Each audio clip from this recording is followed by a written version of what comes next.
대형 채널들을 운영하는 사람들의 주장입니다. 이미지를 생작하고 영상을 생작했기 때문에 문제 없다라고 주장을 합니다. 자, 그런데요. 이 시기만 잘 넘기면 카피러드 싹 다 없어질 예정. 기존의 방식대로 가면은 앞으로 어떻게 돼요? 트렌드를 계속 뒤쫓아가는 사람이 되는 거예요. 뒤쫓아간다라는 말은 뭐냐면 돈을 벌 시기가 됐을 때 또 새로운 걸 해야 돼. 내가 돈 좀 벌라고 하니까 커뮤니티 정책이 바뀌었어. 플랫폼 정책이 바뀌었어. 예를 들면 지금 유튜브가 얘기한 7월 15일 그런 공지들이 또 나오는 거야. 그렇게 되면 어떻게 돼요? 하나의 완성형 콘텐츠를 주고 있잖아요. VO3는 지금 뭐가 가능해요? 텍스트 들어가주죠. 한글이 아직 조금은 미흡하지만 텍스트 작성해줘, 나레이션 넣어줘, 배경음악 만들어줘, 효과음까지 만들어줍니다. 근데 대화까지 가능해요. 일반적인 AI 음성이 아니라 실제 사람이 말하는 듯한 음성을 특강에서 다들 들으셨죠. 영화 같은 콘텐츠까지도 나중에는 만들 수 있게 된다는 거예요. 근데 이 시기가 얼마나 남았을까? 제가 감히 예상하는데 빠르면 올 연말, 늦어도 내년 초입니다.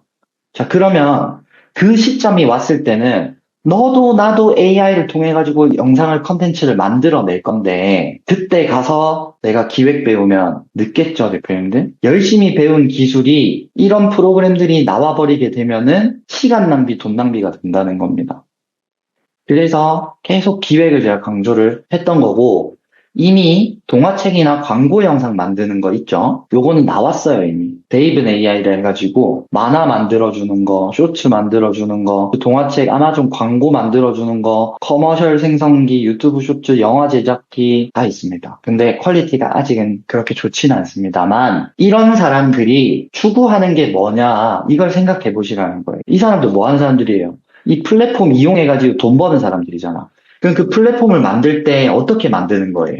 구글이나 오픈 AI나 아니면 그록에서 만든 API 통해가지고 서비스를 만든다. 그러면 여기서 이 서비스를 유기적으로 결합되게 만들어주면 하나의 프로그램이 탄생한다. 그게 뭐예요?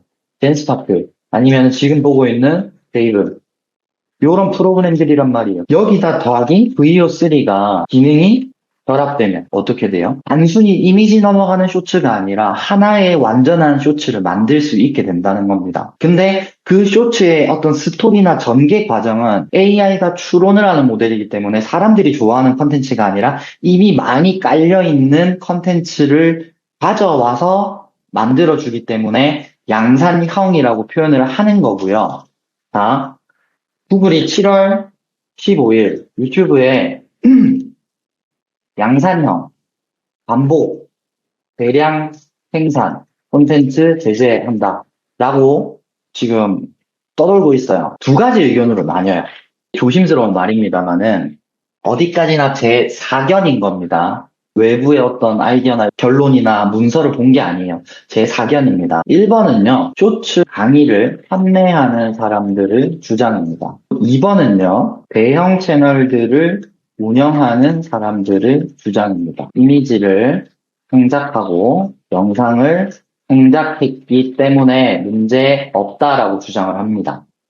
자, 그런데요, 이 시기만 잘 넘기면 카피러드 싹 다 없어질 예정. 요 두 가지 의견입니다. 제 의견은 2번입니다. 왜 그럴까요? 쇼츠 강의를 판매하는 사람들의 주장은요, 양산형이나 반복이나 대량 생산의 기준은 내가 이미지를 퍼온 게 아니고 내가 AI를 통해서 이미지를 만든 거고 그 다음에 영상도 내가 어디서 퍼온 게 아니고 그러니까 짤 같은 게 아니고 드라마가 아니고 내가 직접 클릭이나 이런 것들을 가지고 영상을 만들었기 때문에 문제 없을 거다 라고 하는 게 이 사람들의 주장이에요. 1번의 주장. 그쵸? 그냥 단순 주장이고 저는 2번에 제 의견을 투표한다? 그게 아니라 저는 근데 어차피 이 사람들의 의견을 떠나가지고 그냥 제 주장이 이래요. 제 주장은 결국 스토리도 AI가 뽑아내면 양산형으로 분류될 것이다. 1번의 입장이 이해가 되셨어요? 이 사람이 주장하는 바가 뭔지 이해가 되시나요? 모든 강의가 그런 건 아니고요. 일부 강의를 이야기하는 겁니다. 이해하는 건 아니고요. 자, 이렇게 얘기를 하면 이게 뭐예요? 제가 추론이고 사전에 학습된 데이터를 가지고 만들기 때문에 편향적일 수밖에 없다.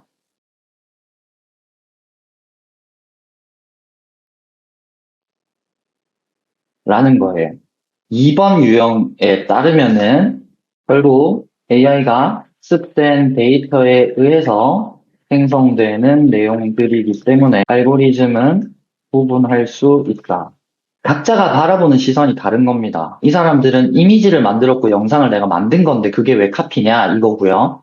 근데 지금 기존의 사람들의 의견은 어차피 AI의 학습된 데이터에 의해서 생성되는 내용들이기 때문에 알고리즘은 구분할 수 있다. 그렇게 되면 삭제될 것이다 라고 생각을 한다는 거예요. 그래서 이거를 그냥 제 주장만 이야기를 드리자면은 결국 스토리까지도 AI가 뽑아내면은요. 그러니까 아무리 AI를 갖고 새로운 이미지를 만들고 새로운 영상을 만들었다 해도 양산형으로 들어간다라는 거예요. 간단하게 지금을 비교를 한다라면은 블로그 1, 2, 3을 가져와서 내용을 믹스해서 업로드하면 노출될까? 바라보는 관점이 기획을 이야기 드리고 있는 거죠. 그래서 1번 쇼츠 강의를 지금 어떻게 하고 있어요? AI야 대본 작성해줘 이거잖아요. 그러면 여기서 작성된 대본은 결국은 사전에 학습된 데이터를 추론해서 조합한단 말이에요. 그러면 이미 있는 내용일 가능성 100%라는 거예요.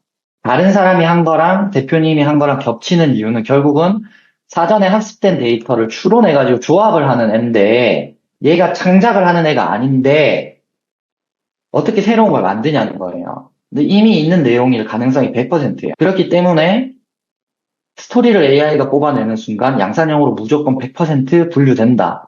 라는 게 이제 제 주장인 거고요. 지금의 예를 들자면은 블로그 1, 2, 3의 내용을 믹스해가 내가 블로그를 올렸어요.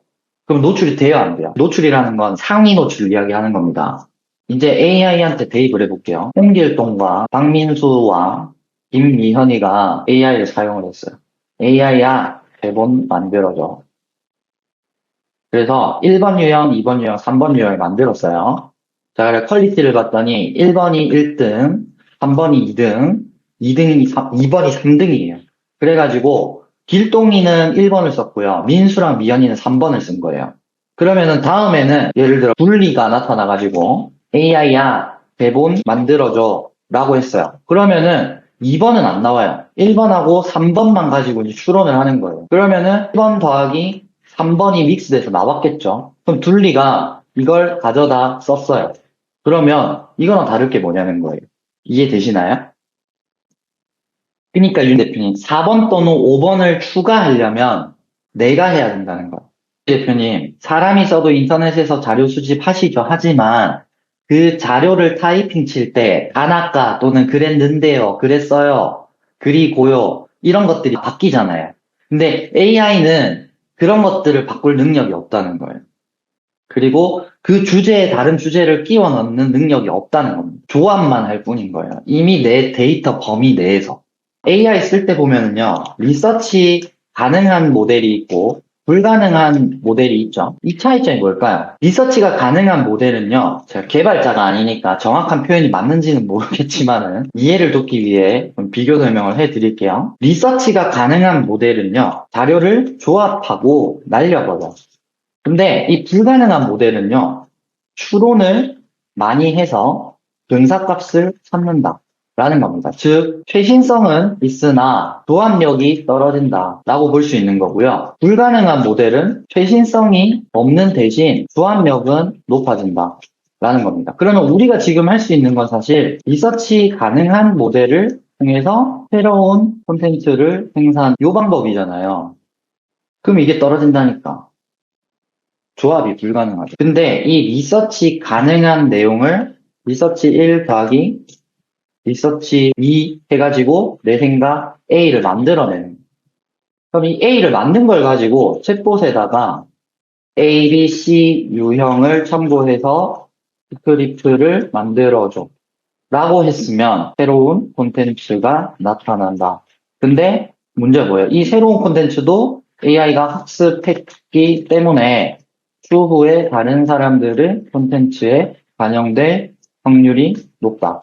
자, 그럼 반대로 가자고 합니다. 내가 이걸 안 했어. 그러면 결국 나는 뭐 하는 거예요? 다른 사람이 만들어 놓은 콘텐츠를 학습한 내용 가지고 내 콘텐츠를 만드는 거잖아. 그러면 이제 카피로서 필터링이 될 확률이 높다는 겁니다. 요대로 가니. 개념이 이해가 되시나요? 정상적인 블로그를 쓸 때는 블로그 1을 내가 정리하고 블로그 2를 수련해서 블로그 3을 참고해서 새로운 주제, 제목, 내용으로 새롭게 만들어야 하는데 그냥 1번의 서론 가져오고 2번의 결과 가져와서 3번의 근거를 순서 바꿔서 올린다. 이게 AI 양산이다. 자, 근데 내가 1, 2, 3을 정리해가지고 이걸 추려냈더니 좀 부족한 데이터가 있어서 3번을 내가 참고해가지고 그러면 이 주장을 이렇게 내가 바꿔볼 수 있겠네? 라고 갔을 때 새로운 블로그 글로 인정을 받는 거잖아요. 근데 1번 글 가가지고 서론 좋네? 가져와가지고 단아까 조금 바꿨어. 그 2번에서 결과가 그래가지고 줄넘기 많이 하면 키 큰데. 3번 근거를 보니까 그 무릎에 있는 무슨 연골에 충격이 가면은 성장판이 열린대. 그거 그냥 그대로 해가지고 올린 거랑 AI 써가지고 만드는 거랑 다를 게 없다는 거예요. 자, 근데 우리가 해야 되는 거는 1번, 뭐 예를 들어가지고 아이들이 키 크는 시기 이걸 정했어요. 그러면 아이들이 키 크는 시기에 대한 우리가 뭐예요? 문제를 계속 탐색을 할 거잖아요. 하다 보니까는 연골에 대한 이야기가 있네. 그렇게 보다 보니까는 줄넘기를 하면 키가 큰다네.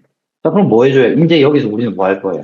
내 경험 또는 줄넘기 외의 다른 방법을 찾아볼 거잖아요. 그러면 이걸 찾으려면 결국은 뭐가 있어야 돼? 이게 주제가 있어야 되는 겁니다. 방향성, 제목, 목차 이게 있어야 돼요. 목차에 대한 내용, 꼭지, 소제목, 스토리 또는 주장. 그럼 이제 블로그 사면 뭐예요? 자료 제시, 비대 효과, 재생, 예시 이런 거 가져올 거잖아. 이런 과정이 없으면은 그렇게 된다. 자, 그래서 이런 영상에 대한 퀄리티는 얼마든지 앞으로 AI가 만들어 줄 겁니다. 지금도 일부 기능, 그러니까 편집 정도만 하면 가능하잖아요, 사실. VO3 가지고 영상 만들고 이어 붙이면 되잖아요. 우리 특강 때 보여줬던 제 1분짜리 영상. 그거 만드는데 한 30분? 밖에 안 걸렸어요. 이렇게 만들어줘. 이런 장면 띄워줘. 멘트는 이렇게 해줘. 그거 들고 와서 복사하고 편집하고. 근데 지금 VO3에 이미지 to 비디오 기능이 추가가 되었다. 근데 원래 이게 VO2만 됐거든요. 차이점 뭐냐면 음성, 배경은 지원이 안 됐었어요. 근데 VO3에 이제 이게 됐다는 거야. 그럼 이거는 뭘 예상할 수 있어요? 상품도 학습시킬 수 있고 주인공의 일관성 유지할 수 있고 배경, 사물, 기타 등 고정값을 그대로 이용할 수 있다. 라는 결론이 나왔잖아요. 그렇기 때문에 지금은 우리가 영상 생성하는 걸 배울 타이밍이 아니라는 거예요. 이런 거를 AI가 기획할 수 있을까요? 상품까지 지금 연관 지어놨잖아. 근데 이 영상이 어때요? 너무 탄탄하게 가잖아요. 이걸 AI가 기획한다? 절대 못해요. 황정음에 대한 내용을 이런 식으로 연관을 지을 수가 없어요, AI는. 그래서 이런 쇼츠 채널을 하지 말라는 게 아니라 이걸 하려면 결국은 내가 기획을 할 수 있어야 된다라는 겁니다. 다시 본론으로 드리고 싶은 이야기가 뭐냐면은 결국은 우리가 기획을 할 줄 알게 되면은 뭘 만들어도 만들 수 있는 시대가 곧 눈앞에 있다는 이야기입니다. 그래서 당장 내가 쇼츠 하나 올려야지 이것도 너무 좋죠. 실천하고 실행하고 목표를 세우고 계획하는 거 너무 좋은데 지금 이 시기에는 그게 맞지 않을 수도 있다. 라는 거예요. 마치 스마트폰이 나오는데 36화음 벨소리 전화기 구매하는 것과 같다. 자, 스마트폰 80만 원. 요거 전화기 60만 원. 자, 지금 2010년도입니다, 대표님들. 나는 스마트폰 살 거다. 숫자 1번. 나는 36화음 벨소리 전화기 살 거다. 숫자 2번 한번 올려주세요. 이게 뭐예요? 기술의 차이잖아요. 이거 팔면 돈이 많이 안 나왔어. 왜냐면 요거 재고 남은 거 떨어야 되잖아. 근데 사람들은요, 이걸 막 산 거예요. 36화음 벨소리 전화기. 그러고 나서 2011년, 12년도 오면서 스마트폰으로 많이들 갈아타셨죠. 자, 그러면 이때 이걸 산 사람들, 스마트폰의 시대가 어떤지 알았다라면 요거 샀을까요? 요거 샀겠죠. 우리 대표님들처럼. 근데 이 시대를 보지 못했기 때문에 요거 샀던 거예요. 이해되시나요? 지금이 딱 이 시기라고 저는 생각을 해요, 대표님들. 그래서 영상 배우는 거, 영상 만드는 거 너무 좋고, 유튜브 하는 것도 너무 좋지만, 그게 아니라 이 채널을 내가 어떻게 나만의 채널로 만들 것인가, 그리고 어떻게 돈으로 바꿀 것인가, 이걸 계속해서 생각하고 연습하셔야 돼요. 진짜. 아시겠죠? 그래서 모든 것은 시간 문제다. 근데 이 시간 문제가 제가 볼 때는 내년을 안 넘깁니다. 이건 100%. 근데 감히 예상하기에 올 연말 딱 시점으로 완전 바뀔 거예요. 이 생태계 자체가 무너질 정도로 바뀔 거예요. 그래서 제가 말씀드리고 싶은 거는요. 기존의 방식대로 가면은 앞으로 어떻게 돼요? 트렌드를 계속 뒤쫓아가는 사람이 되는 거예요. 뒤쫓아간다라는 말은 뭐냐면 돈을 벌 시기가 됐을 때 또 새로운 걸 해야 돼. 내가 돈 좀 벌려고 하니까 커뮤니티 정책이 바뀌었어. 플랫폼 정책이 바뀌었어. 예를 들면 지금 유튜버가 얘기한 7월 15일 그런 공지들이 또 나오는 거야. 그렇게 되면 어떻게 돼요? 나 또 뭔가를 배워야 돼. 또 뭔가를 생각해야 돼. 그러니까 그 시간들 속에서 빈부격차가 어마어마해질 거예요. 근데 정말 무서운 거는 지금까지는요. 빈부격차는 사람의 노력으로 해결이 되었다. 근데 앞으로는 AI의 사용 요금에 따라서 빈부차는 더욱 심해질 것이다.